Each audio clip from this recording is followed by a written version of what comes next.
Well, thanks for coming out and covering us. I've had some good practices, and we better because Kansas State, I've spent a lot of time studying them. They're a really good team.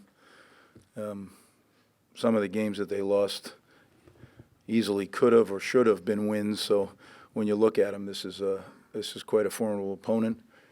Offensively, their quarterback is special. He does everything well. They have speed. Maybe unlike we've seen at a couple of the spots. Defensively, they have some guys that really understand what they're doing with their scheme. They really are well-coached teams. Same thing with special teams. They have a plan, and you can see their plan each week. In many ways, it's like looking in the mirror a little bit. That they play hard. Their kids play. I like to think our kids play hard. They play hard. So it's going to be quite a challenge. We kind of transferred over from developmental to game plan install now. So now we're working on one thing, and that's getting ready for this game. So some guys that had a little more rest and a little less practice probably be a little sore tomorrow. They've had a little bit of time off now to get back at it. So very excited about getting into this. The real meat and potatoes of getting prepared. And whenever you have a really formidable opponent like they are, you can feel it. So it's going to be a good opportunity. Just coaching-wise, I guess, how have you been handling the defensive responsibilities, and what's the plan for the bowl game? Yeah, we've been doing it as a defensive staff, all of us working together. Really a great, unselfish group. Everybody's just pitching in. We've cursed Joe a few times when it takes a little longer when he's not here because he was, in charge of running everything. So everybody's picking up the pieces. So we've had some late nights trying to put it together. You mentioned their speed. What positions and what kind of stands out? Is it? Well, you just look on offense at number 3 and number 1. I mean, those guys are rare, and then the quarterback's rare. I mean, the quarterback in high school timed it like a 4.53 in high school. So who knows what he's running now, right? So, that's unusual. It brings you back to the Pat White days when we used to be here in West Virginia. I mean, Pat White was the fastest guy on the field. I don't know if he's that because number 3 is really super fast. He ran a 4.3 something in high school. So you're looking at elite speed guys, and it jumps off the tape. The defense had a lot of success in the final month of the regular season. Obviously, you've had more time to pour over all that film. What can you guys do? What has the defense tried to do in this last month to elevate that and take that another step further for this bowl game? Yeah, well, I think Joe and the entire staff did a great job. Like we said earlier, we were really struggling midseason and just kind of stripped it down and built it back up. Whenever there's change like this, it can be growth or you could slip back. So hopefully it's a growth opportunity for us, but we'll find out on the 26th. And then, Coach, how do you keep the momentum going for this team with such a long break in between games, with the last game being the end of November? Yeah, I'm not sure that actually happens. I think it's a whole season unto itself, bowl season.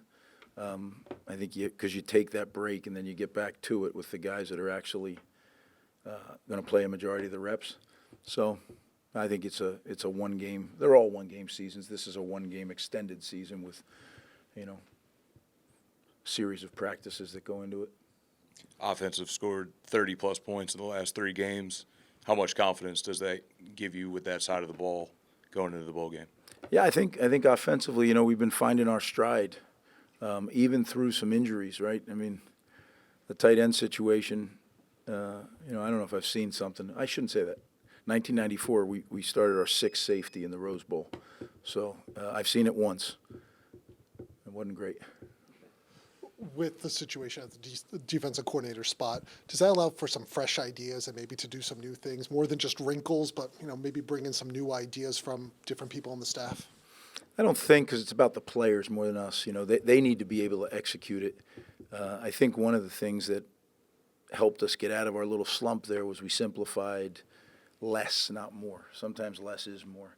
And I think we got to be careful because certainly guys do have ideas, but they're so multiple on offense. I mean, they do it all. They're getting an inverted bone. They'll get unbalanced. They'll get empty, no backs. I mean, they just about everything on your checklist that you have to do in training camp, they do. So, yeah, I like I said, thanks, Joe.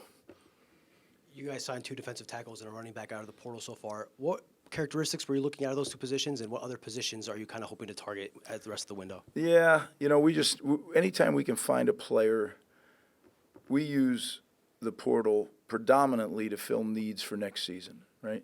Occasionally, we'll get a younger guy that has a few years left, and then we got to look at it in relation to our younger guys and say, do we feel they can compete and possibly win the job as a younger guy? The older guys we bring in, we expect them to play. That's why we're bringing them in the portal. So, where we're headed, again, it all is fit. Again, it's not only are they a good enough player, because that certainly we wouldn't even be discussing them, but are they a cultural fit? And it's hard to find that out. What you use is every connection, every resource, everybody that's had an opportunity to be around the young man. Is he, who know us, is this guy a fit for our program? And is it 100%? No, but we spend hours back, searching background to make sure that the tape is the tape and it tells you, but it's the other part that I think is just as important. You touched on it a few times with Joe already, but looking at when you have like you said, this extended season to prepare, how important is it to keep up that continuity on the offensive side of the coaching staff? Yeah, it's very important. And I think, look, continuity is always good,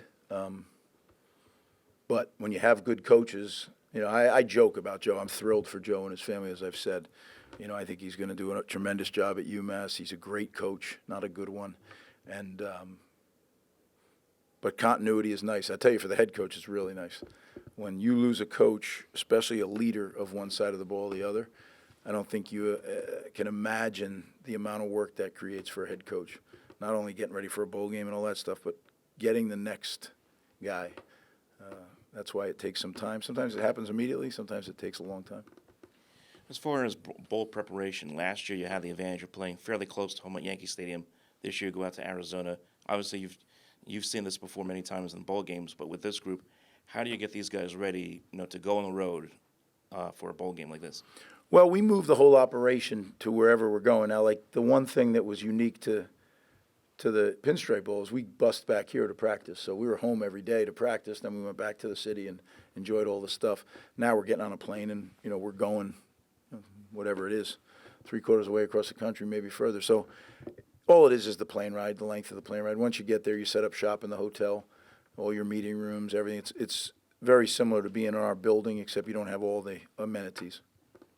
Bill Belichick taking the North Carolina job, obviously a big story in college football. You're close with him. Did he consult you at all when he was in the process of thinking of that job? And if he did, what did you tell him? Yeah, my private conversations with Coach will be just that, but I am thrilled for him. He's done so much for my career and for my family that I can't ever repay him. I can't ever thank him enough. But I'm excited for him. I think I could see he's excited, and for he and Michael to be together. They've done this a few times now together. So, it's only going to make all of us work harder. Right? They're going to do a great job, and I'm excited to watch what they do, and happy for him. Really happy. Did he consult you? Did you? Like I said, I didn't answer that. So to be clear, is my private conversations with him is private. We'll go Christian, Pat, and Chris to finisher. Demir Miller, what did you see from him just this whole year? What kind of impact did he have on the offense? I thought he was a great addition, right? And you never know, like I said, when you bring these guys in from the portal. But, Coach Brock, myself, Coach Perry, we've all been in the NFL. We've all done free agent visits. So I think that helped to really get to the bottom of, is he a guy that can help us? I think we have some experience on that side of the ball that is huge in personnel and game planning. So, but Demir has been a phenomenal addition. If not the best portal receiver in the Big Ten, one of them, right, as far as production goes. And boy, are we thankful we have him. And now if we can, continue to build. Again, we have some really good young wideouts. We got to continue to build. We'll try to possibly bring, another portal receiver in just to bridge that gap a little bit. But if we can find another Demir Miller, we'll be blessed. How's the availability report looking in terms of health of the team? And have you had those conversations with players who may or may not be playing in this game? Have those conversations been kind of finalized? Finalized? No, but that's a Wednesday issue now, not a Friday issue. But yeah, we'll get into that then. But look, it's well chronicled, right? We've been beaten, You know, we have some real injuries that, you know, that are season ending that, you know, are not coming back for the bowl game. Then we had some injuries in the game at Michigan State. So, you know, we just got to fight through it. Next man up. I don't know if I hate it, but everybody says it. Next man up mentality. I mean, sometimes it is. Sometimes you move guys' positions. Sometimes you do whatever you got to do to field the most competitive team you have, you know. So, but our guys are working, and that I appreciate. And I know our medical staff has been kept very busy. So I thank them for the great job they're doing. Final question. I guess just how has the way that you prepared for bowl games kind of evolved over the years? You know, from the time you started, you know, as a head coach, in terms of, you know, practice time with veterans, developmental guys, things like that. Yeah, I was truly blessed for a lot of reasons to work with Coach Paterno, but at Penn State when I worked for him. But he was the best at bowl games. I mean, his record says so. But also just the way he handled the whole organization. I thought he did a great job. So I mimic a lot of it from him. And I think our players would tell you they get to really enjoy the bowl game, but they also work really hard in preparation for it. So if you can find that happy medium, I think your players appreciate it and they have a great experience. If you work them too hard, then they don't want to go to a bowl game. What's the motivation? If you don't work them hard enough, you get your ears beat in. So it's a delicate balance. But like I said, I was blessed to learn from the best. So I think that's kind of, we've evolved a little bit, but not very much really.